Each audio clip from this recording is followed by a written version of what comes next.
My lovely viewers, Assalamu alaikum. Welcome to my channel knowledge of everything. उम्मीद करती हूँ आप सब लोग खैर आफियत से होंगे और अपने अपने घरों में महफूज होंगे। आज मैं आपके साथ जिस टॉपिक को डिस्कस करूँगी वो है एटमॉस्फेयर। नाजरीन, इससे पहले मैंने वर्क ऑफ रिवर को बहुत बेहतरीन अंदाज में एक्सप्लेन किया है। अगर आपने मेरा वो वीडियो नहीं देखा है तो मैंने लिंक डिस्क्रिप्शन में दे रखा है, आप उसके ज़रिए मेरी वीडियो को देख सकते हैं। हजरत, आज का ये वीडियो बहुत इंटरेस्टिंग होने वाला है। आप इस वीडियो को पूरा ज़रूर देखिए ताकि ये वीडियो आपके लिए हेल्पफुल रहे। दोस्तों, इस वीडियो में मैं आपके साथ जिन पॉइंट को एक्सप्लेन करने वाली हूँ, पहली इंट्रोडक्शन ऑफ एटमॉस्फेयर, दूसरी डिफरेंट एलिमेंट ऑफ एटमॉस्फेयर, तीसरी लेयर्स ऑफ एटमॉस्फेयर, चौथी process of heating of atmosphere, पाँचवीं measurement of heat, Chhathi causes of variation of atmospheric temperature. तो प्यारे व्यूवर्स, बगैर किसी वक्त ज़ाया किए आज की अपने वीडियो की शुरुआत करते हैं।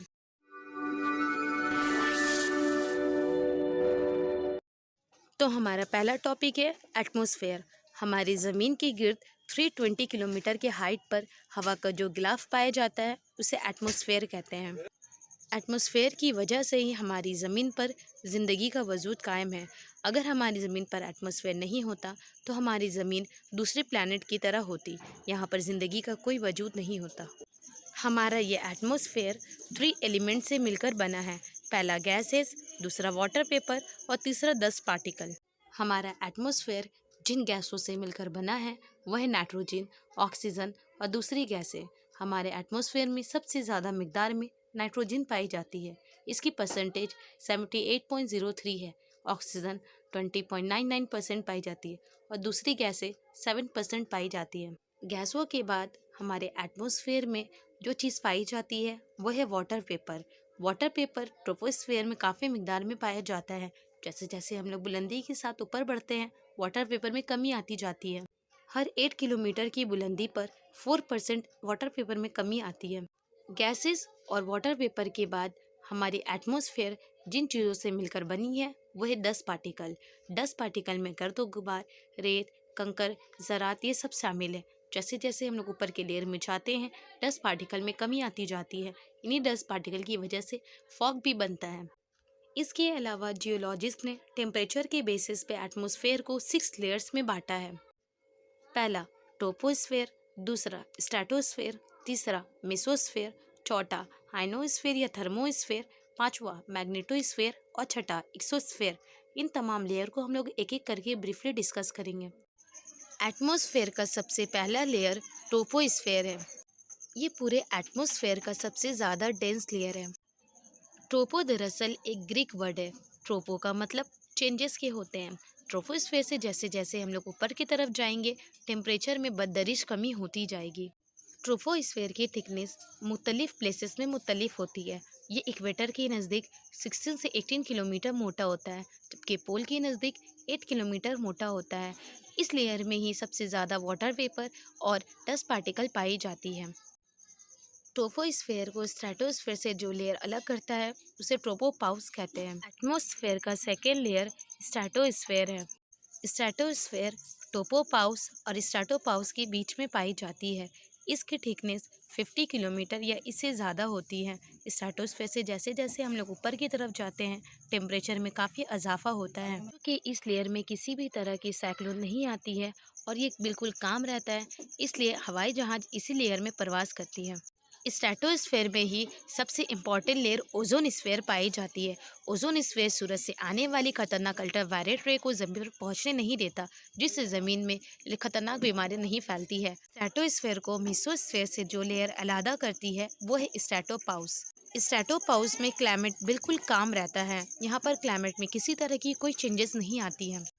एटमॉस्फेयर के थर्ड पोजीशन पर आने वाली स्फेयर मेसोस्फेयर है। स्ट्रेटोस्फेयर के बाद आने वाली लेयर मेसोस्फेयर है।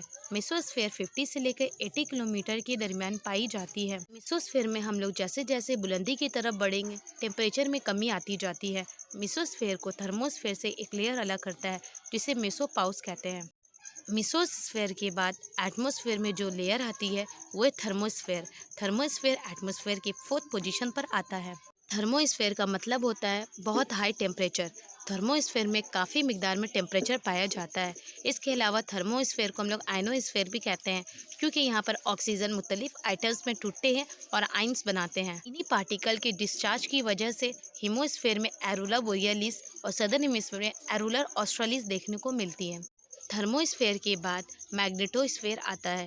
मैग्नेटोस्फेयर में मैग्नेटिक फील्ड पाई जाती है। ये फील्ड इलेक्ट्रॉन और प्रोटॉन की वजह से बनी है। ये फील्ड रेडियो एक्टिव वेव्स के लिए काफ़ी अच्छी है। मैग्नेटोस्फेयर के बाद एटमॉस्फेयर की सबसे आखिरी लेयर आती है, जिसका नाम एक्सोस्फेयर है। एक्सोस्फेयर एटमॉस्फेयर की सबसे बाहरी लेयर है।